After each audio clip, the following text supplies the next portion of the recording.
This podcast is brought to you by New Life Ministries.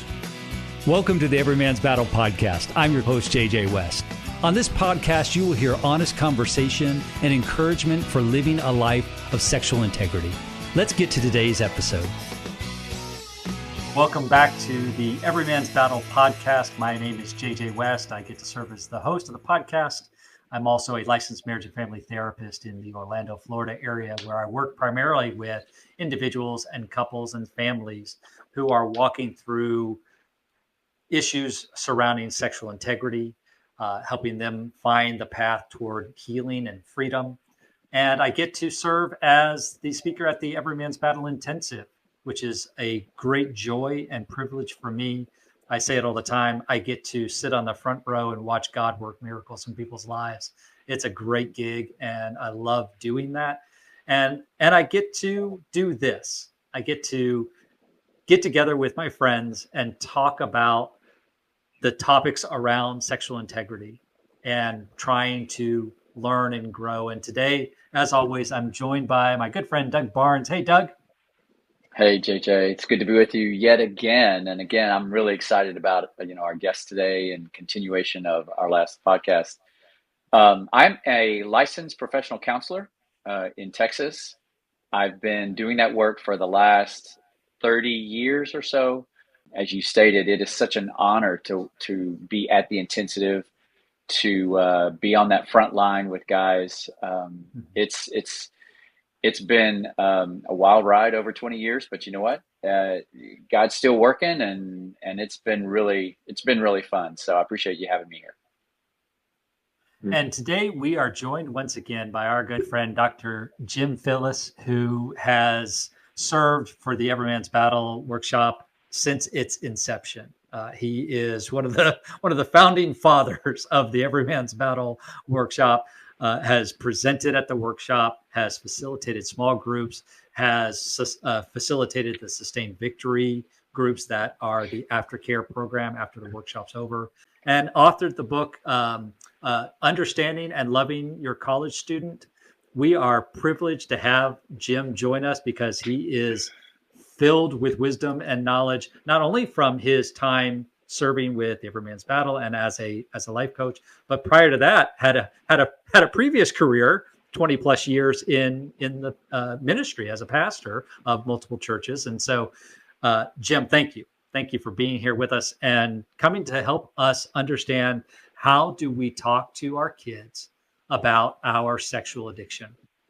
How do we have that conversation? It's, as I mentioned in the first part, this is a 2-part series. So if you're just finding this now and you haven't listened to part 1, I would invite you to go back and listen to part 1 so that you're caught up to speed. But in part 1, we started to kind of lay the groundwork for why we should talk to our kids about our sexual addiction and what our goals are, what our hope is, what's the benefit of doing so. But I want to talk now about some logistical things. So for instance, is there anything when you're talking to your kids about your sexual addiction, is there anything that should be avoided? Is there anything that we should just not share with them, or is everything fair game? That's a great question. One of the things that has guided Susan and me is that I don't have permission to tell anything that she isn't comfortable that I tell. Right. And the same thing is true of me, that the story that we have, elements of it are my personal story. But now that we've been married 45 years, we dated 4 years before we got married. We have all this history, and it is a shared story. Mm-hmm. And so I'm not going to say something to my kids, or to anybody else, that Susan hasn't said, yeah, that's okay to go ahead and share. And so I'm not going to violate that, certainly with my kids, if I'm not going to violate that with anybody else.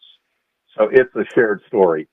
That's one of the guardrails, one of the boundaries that I set. In the bigger picture of things, I think it really has to do with your child and what is age appropriate, what is appropriate to the emotional level that they have, the nature of your relationship. Mm-hmm. I don't want my kids to have a false idea of my any facet of my life. I don't want to pretend to be something that I'm not. Mm.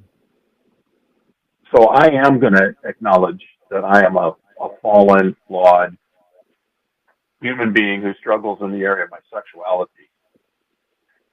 And some of the things that I've struggled with are more obvious, where your eyes go, where your thoughts go, where your hands go, those kinds of things. But in terms of individuals that I have been in relationship with or acted out with, I think those are things that are much more potentially dangerous to share. Okay. And so those are some things that I think we need to be really, really thoughtful about. Mm-hmm. And again, I think the ability to be on the same page that in my case, Susan knowing this is something I'm thinking about sharing, and her saying, yeah, I think that's okay, or no, I'm not comfortable with you sharing that piece of your story.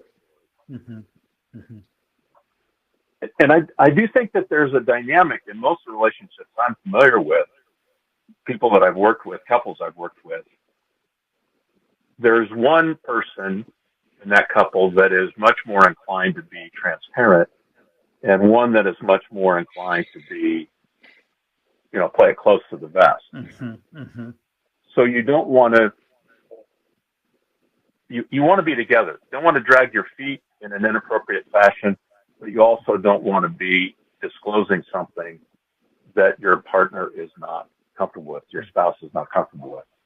I think that's a really helpful guideline to use. And then I think for guys who are single, who have kids, whether they're younger kids or adults, it's probably helpful to have some guys in your life. Maybe it's your small group from Every Man's Battle. Maybe it's your pastor, your small group leader at church, but some guys in your life that you've shared your story with to say, hey, I'm thinking about sharing X with my children, and get feedback from them. Don't do it alone.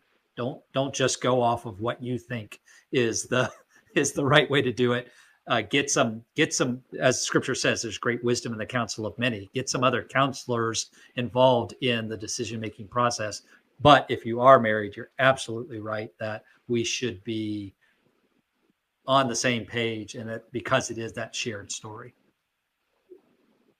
One of the things I did not address specifically, JJ, and I think this is an important moment in life. As your son, we're typically thinking about speaking with our sons as our sons are approaching marriage. Mm-hmm. One of the challenges, how have I honored my wife? How have I been inappropriate in making demands, sexual demands? And to challenge my son, you do not want to violate this boundary. And it doesn't have to do with a particular sexual act.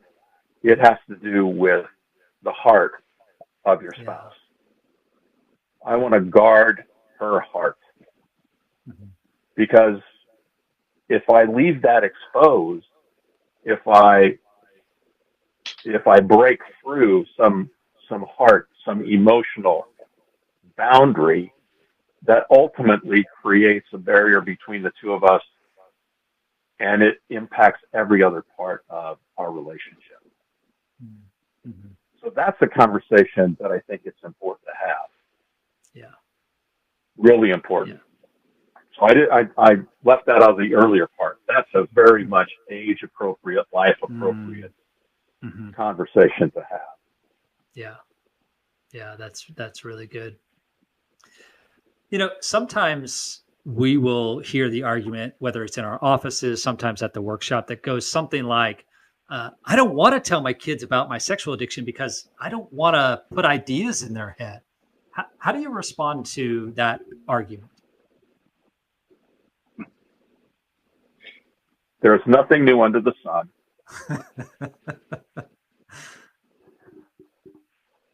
We're not the only ones who can disclose, if you want to call it perversion or unhealthy sexual behavior. Mm-hmm. There's a kind of naivete that we are embracing if we think our kids don't know, don't have some suspicion, haven't already thought about what to do.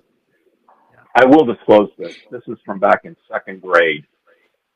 And it was just the class, second grade, okay? Uh-huh. My teacher's name was Mrs. Underwood. And the boys on the called her Mrs. Underwear. Okay, so I didn't need anybody else prompting me, anybody else suggesting anything. I had no conversation, had read nothing on this. But one afternoon, I remember I pushed my pencil off the desk. Mrs. Underwood was standing directly in front of me, talking to the student in the desk, and I pushed my pencil off my desk so that I could get down on the floor and pick it up and look up her skirt. Mm-hmm. Mm-hmm. Because I had never really thought about it until that day, but I wondered about her underwear. Mm-hmm. Mm-hmm.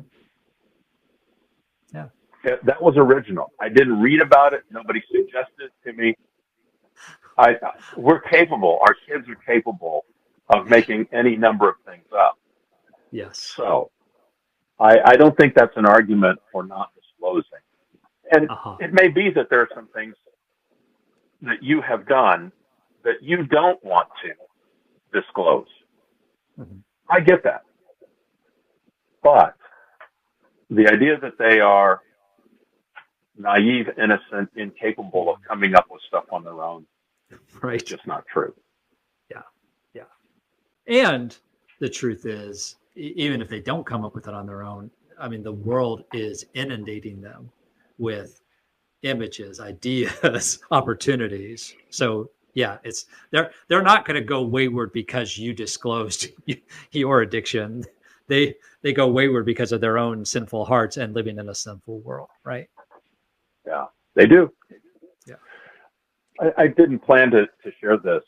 My background, my church background, has its roots in the English Reformation.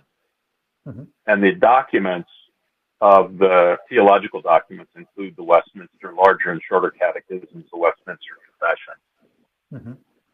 And it's astounding when they are enumerating the specifics of sexual sin, they include stage plays. Well, we understand contextualizing stage plays, that's pornographic videos, mm-hmm. Mm-hmm. strip clubs. So they didn't have the technology that we have. Mm-hmm. They didn't have it. Life wasn't the same.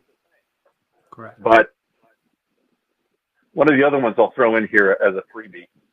One of the pieces of language is the keeping of stews, S-T-E-W-S, which is an Old English term for brothel. Oh, okay. So did not that was know that something one. that they knew about back in the 1700s in Great Britain. Yeah. Little historical nugget there for you, JJ and Doug. Yeah. Thank you. Appreciate that. Thank you. Okay, so there's another argument that I hear that goes something like, I'm concerned that my children won't respect me if they know this truth about me.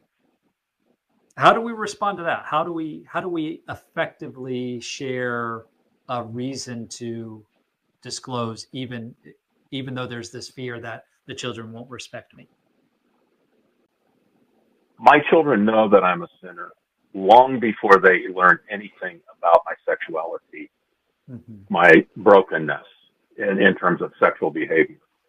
Mm-hmm. I have broken promises to them. Yeah. I've lost my temper with them. Selfishness. when we cut pieces of cake at the table, I'm the oldest, the senior fellow there, and so I ought to get the biggest piece of cake, and I pout when I don't. Now, that is a ridiculous reaction to the size of a piece of cake. My kids know that that's true of me. There are any number of reasons for my kids to disrespect me. The idea that I can somehow lessen their regard for me by sharing this, I think is a non-starter. In fact, when I live with integrity, when I acknowledge my brokenness, when I tell them I lost my temper with you, or I lost my temper with this person, my kids watched me drive for 2 decades when I still was dominated by road rage. Like I said, there are any number of reasons for them to lose respect. If it hasn't happened already, it's not likely going to happen as a result of sharing sexual sin. And in fact, sharing this may be, and I've heard this on so many different occasions, sharing my sexual struggle as a result of a violation and trouble in a marriage is many times the door opening to a new kind of respect by the children. Yes. Dad finally is getting honest about something that we suspect. This is not going well. And we've watched that with fathers and sons at the workshop when a father and son attend together and a father finally comes clean in a way that he never has before. There's a closeness. There is such an incredible dynamic of father-son bonding as they're able to be honest with each other for the first time about their brokenness. Some extraordinary moments that we've watched. So I understand. Let me say this. Should it be fearful? Should I expect to feel afraid of that exchange? Yes. Yes. This is not what, no one is saying here, that's an easy conversation to have. It's excruciating. And the only way that I can do it is when I am empowered by God's Spirit, knowing that there is forgiveness, that the Lord has forgiven me, that I have received that forgiveness. And it's out of that hope that I have as a forgiven person that I can share it with a child and say, my brokenness, my sexual brokenness has impacted you too. I'm asking you to forgive me for the ways I was distracted as a father, for the ways that I ignored you, the ways that I squandered opportunities to be with you. You were not violated in the same way that your mother was, but you were violated, and I'm very sad that that's true. I ask you to forgive me. Wow. Yeah. I think so often, well, first in response, are you going to be scared and uncomfortable? Yes. And you do it scared and uncomfortable, right? Like we don't wait until we're not scared or uncomfortable. We do it scared and uncomfortable. And as we do so, we start to experience the Spirit helping us to be less scared and more comfortable as we go along, which is so important. But I do think you're right. We have this tendency to elevate our sexual sin. We think it's the most important thing to God. We're pretty sure like that's the one thing he really cares about, me getting straight. Everything else I can slide on, but that one I really, like, and other people, this is the thing that they would be the most ashamed of me for. And so I think we carried into our relationship with our kids that, they could handle all these other things, but if they find this out about me, that's going to be the thing that changes their view of me, when in fact, just like you said, the evidence points to when we start to be honest, that actually increases not only the intimacy, but increases the respect. Right. I had not thought of sharing this, but it is so apropos. There's this guy I know who's extraordinarily annoying, and his name is Doug Barnes. And I thought it was going to be me. I was just about to say, it's not me, y'all. It's not me. But okay, go for it. so my friend Doug became a confidant, an accountability partner, and a tremendous source of encouragement as I was working to put things back together with Susan. And a great bit of it was not in terms of sexual purity. It had to do with relational integrity. Mm. And there were things that I was struggling to do in relationship with Susan. To be transparent, to be courageous in saying, this is what I'm thinking, this is what I'm feeling, this is what I'm afraid of. Mm-hmm. I didn't want to be a fraidy cat. Mm-hmm. And so I would have a difficult conversation with Susan that didn't turn out the way that I wanted it to. I would call Doug and complain that I was trying my best. It wasn't going well. In fact, felt like I, needed to give up. And he would listen to me whine and complain. And then after I ran out of words, he would say, what kind of husband do you want to be? Mm-hmm. The application here is, what kind of a father do you want to be? Mm-hmm. Yeah. Yeah. It's an annoying question. It's annoying. What do I aspire to be what do I aspire to be as a father? Yes. Yes. I want to be that guy. And that's the reason for risking the truth as I talk with my kids. Mm-hmm. Because otherwise, they're going to be unprepared as I was for my brokenness. Don't know the answer? New Life can help. My 15-year-old niece is cutting. I'm confused on what I should do. I have an eating disorder. I'm trying to find help. I have a question about my 15-year-old stepson. I need to learn how to connect with people. Call us at 1-800-229-3000 Monday, Tuesday, or Wednesday at 1 p.m. Eastern, 10 a.m. Pacific, and our expert team of counselors and psychologists can answer your questions about your life. 1-800-229-3000. Okay, so for both of you, logistically, if a guy is listening to this podcast and he's saying, okay, you sold me, I know I should talk to my kids. Logistically, how does he go about it? Should he sit down with his spouse and the children all together? Should it just be one-on-one, him with each kid? Should he have all the kids together at once? Should he do it face-to-face in a letter? Like, how would you suggest someone go about doing this? Another great question. Yeah, I think there are three guidelines that I would encourage. Number one is to have a conversation with your spouse first and agree together on a plan. Mm-hmm. If your children are of an age where their psychosocial development, if I can use that term, is about on a par, then maybe you can have a family conversation. Mm-hmm. But most of the families I know, there are considerable differences between a 16-year-old and a 10-year-old, mm-hmm. even between a 16-year-old and a 12-year-old. Yeah. So that's something that you need to strategize with your spouse and say, these are the things we believe we need to say. These are things that we've already become aware of in terms of challenges. Have we come across activity on a phone or on a computer or whatever? So there may be some very specific things that we need to address, mm-hmm. but there may be some things that, again, we want to be very thoughtful, intentional, directive about doing. So we've got agreement on that.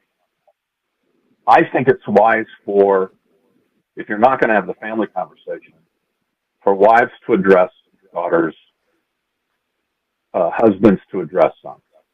Mm-hmm. That the gender, in initial conversations, the gender thing makes a difference. Mm-hmm. Now, my kids are in their 30s and 40s now. I can have conversations with my daughter that would have been uncomfortable for her and uncomfortable for me 20 years ago, mm-hmm. 15 years ago. I can have those conversations now. But for all those years, I think that would have been a hard conversation for the two of us to have. Mm-hmm. And I think the same thing is true of our boys and Susan. It would have been much more awkward, would have been hard to have an open conversation. Mm-hmm. So I think gender does make a difference. But then also think what makes a difference is your child's response. I don't just have a speech that I'm going to deliver. I want to have a conversation. Right. And so if my child is disinterested or tremendously uncomfortable, I want to step back, make it permissible for them to be uncomfortable and say, I get that you're uncomfortable with this right now. We are going to need to have other conversations, but I'm not going to press it right now. And if you have a question, certainly come to me and ask your question. But I want you to know that at some point, I don't know, 6 months, 9 months, 12 months, we're going to have a subsequent conversation. I want you to be prepared for that. Mm-hmm. Mm-hmm. So the child's response has to be a part of that calculation Mm-hmm. as to how I do this. Yeah. Yeah, that's really helpful. It is. It's good. Doug, any other thoughts on logistically how best to go about this? Well, I think Jim said it really, really well. Age appropriate, gender specific, maturity level. I think maturity has for me anyway, has a big role in their level of understanding. Mm-hmm. And I love the part that Jim said about giving permission to just be uncomfortable. And I think ancillarily on the backside of that is to listen, just to listen. Mm-hmm. What questions do you have? I'm here to hear your heart in what you just heard. And let's have, we're going to be having this ongoing dialogue, right? Ongoing dialogue, whether it's every month, every 6 weeks, whatever it is. I'm going to be checking in with you to make sure where you are so that we can walk this together, because that's what God has charged me to do as a father. Right. Going back to Deuteronomy, right? Talk with them, looking for opportunities to talk with them about where they are, where's their purity, where are the pressures, where's their comfortability, where are the opportunities to teach in a way that for most of us, not all, but for most of us, I'll own it. I wasn't taught. I learned it on my own. And so I want to help be there, not just physically, but to be there in a dialogue with my sons. Mm-hmm. Mm-hmm. Yeah, that's so good. I love you both emphasized the idea of you're inviting them, you're trying to start a dialogue, not give a speech and one and done and whew, that's over. Okay, we don't have to do that ever again. No, I'm beginning a conversation with you where I want to hear from you, and just like you said, to draw that out. Share with me how you're feeling now with me having shared this information with you. Let's talk about that. It's not just I had to confess to you because that's the next step. I'm supposed to do that, but I'm wanting to build healthy relationship with you around the topics of healthy sexuality, right?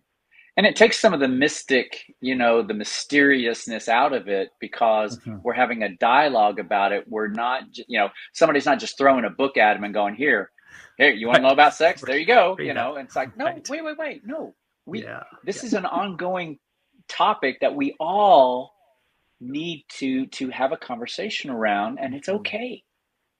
Because the more it's like anything, right? The more you practice, the better you get. And so it demystifies the process of like what on another podcast, Mark Cameron was talking about God's design. What is God's design for us, for you as a either young boy, teen, adolescent, college student, young adult, wherever they are? What is God's design for you? And I want to help guide you through that to the point to where now you can drive yourself. Yeah. Guys, this has been so good, and it's been so rewarding for me. I hope it's been rewarding for you, the audience, that you've listened. Jim, we can't thank you enough for joining our show. You've Awesome. You've been incredible as always. I mean, there's no surprise to us because we know you, but we're really grateful. I'm always glad to be with you guys. Yeah. I'm very glad to be here. And I do pray that what we've shared today will be hopeful. It will foster hope for the guys that are listening, and I suspect wives too. Especially that, we're not going to get this perfect the first time. Mm-hmm. This is going to be hit and miss. Yes. And you said it earlier, to have a company of guys especially who are encouraging you to do the right thing and to try again if it doesn't go the way that you hope that it would. That's right. To the audience, can I just say, if in listening to this episode, you were challenged, you want to take this next step, you want to begin to think about, plan, and then have these difficult conversations, these uncomfortable conversations with your children, do your homework, do the work to prepare. Yes, you probably didn't get trained when you were growing up on how to do this. You don't have any good model to follow. So do your homework. Grab a copy of Jim's book. Go to the workshop. Talk to a therapist. Hey, I want to do this. Help me do it well. Talk to your spouse. Talk with your small group so that you're gaining some wisdom as you go along, and recognize, just like Jim just said, man, it may not go well the first time. Okay. How many things in life do you do perfectly the first time you try? Very, very, very few, if any. And especially the ones that are really important. It's probably going to be a bit of a mess. It's probably going to be a bit of a train wreck. Okay. If it is, we're going to try again. The military, they don't try to take the hill and they fail and they go, well, we tried, but it didn't work. So I guess we're going to go back home. No, we're going to try a different strategy and we're going to go take that hill. And we're going to keep trying until we do. And that's what I want to impart. We want to keep working at this. So guys, thank you. Thank you for listening.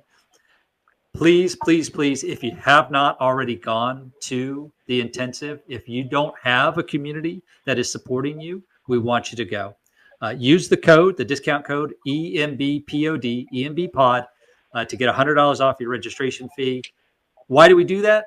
Because we know how powerful that intensive is. We know what God does there. We don't want anyone to miss out. So don't let finances be the issue. And if that's the only deciding factor for you not going, call New Life and find out about a scholarship. But find a way to get to the next workshop so that you can have this kind of community encouraging you how to be the father and the husband that you want to be. Until next time, let's continue to walk in integrity. Thanks for listening. This podcast is just one of the many ways we can encourage and help you. If you're looking for more help, visit us at newlife.com or call 1-800-NEW-LIFE. Please remember to review, like, and share the podcast as it helps others find us. If you have a comment about this podcast, we'd love to hear from you. Drop us a line at embpodcast@newlife.com. See you next week.